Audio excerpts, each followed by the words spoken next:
കൊച്ചിയിൽ ലഹരിവേട്ട തുടരുന്നു. എറണാകുളം കാലടിയിൽ KSRTC ബസ്സിൽ യാത്ര ചെയ്യവേ ഒഡീഷ സ്വദേശികളായ യുവതികളെ 7 കിലോ കഞ്ചാവുമായി പിടികൂടി. പെരുമ്പാവൂരിൽ മത്സ്യവില്പന സ്റ്റാളിന്റെ മറവിൽ കഞ്ചാവ് കച്ചവടം നടത്തിയ പശ്ചിമബംഗാൾ സ്വദേശിയും 7 കിലോ കഞ്ചാവുമായി പിടിയിലായി.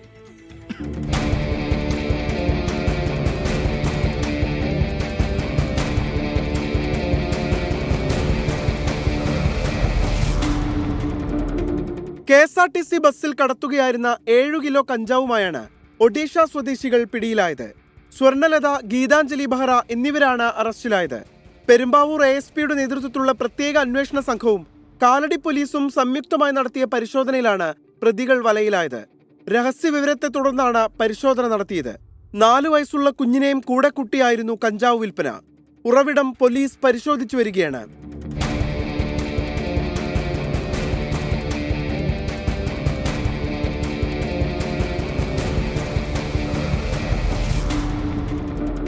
പെരുമ്പാവൂരിൽ നിന്ന് ഇന്നും കഞ്ചാവ് പിടികൂടി.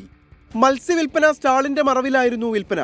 കട നടത്തിപ്പുകാരനായ പശ്ചിമബംഗാൾ സ്വദേശി നയിം ഖാനെ അറസ്റ്റ് ചെയ്തു. സ്റ്റാളിലെ ചെടിച്ചട്ടികൾക്കിടയിൽ സൂക്ഷിച്ച നിലയിലായിരുന്നു കഞ്ചാവ്. 7.5 കിലോ കഞ്ചാവാണ് പിടികൂടിയത്. അങ്കമാലിയിലെ കഞ്ചാവ് ഡീലർ വഴിയാണ് കഞ്ചാവ് വാങ്ങിയത് എന്നാണ് മൊഴി. കൂട്ടുപ്രതികൾക്കായുള്ള കൃത്യമായ സൂചന അന്വേഷണ സംഘത്തിന് ലഭിച്ചിട്ടുണ്ട്. ഇവർക്കായുള്ള അന്വേഷണവും ഊർജിതമാക്കി. ഓപ്പറേഷൻ ക്ലീൻ പെരുമ്പാവൂർ പദ്ധതിയുടെ ഭാഗമായി വലിയ പരിശോധനകളാണ് പോലീസ് നടത്തിവരുന്നത്. 24 കൊച്ചി.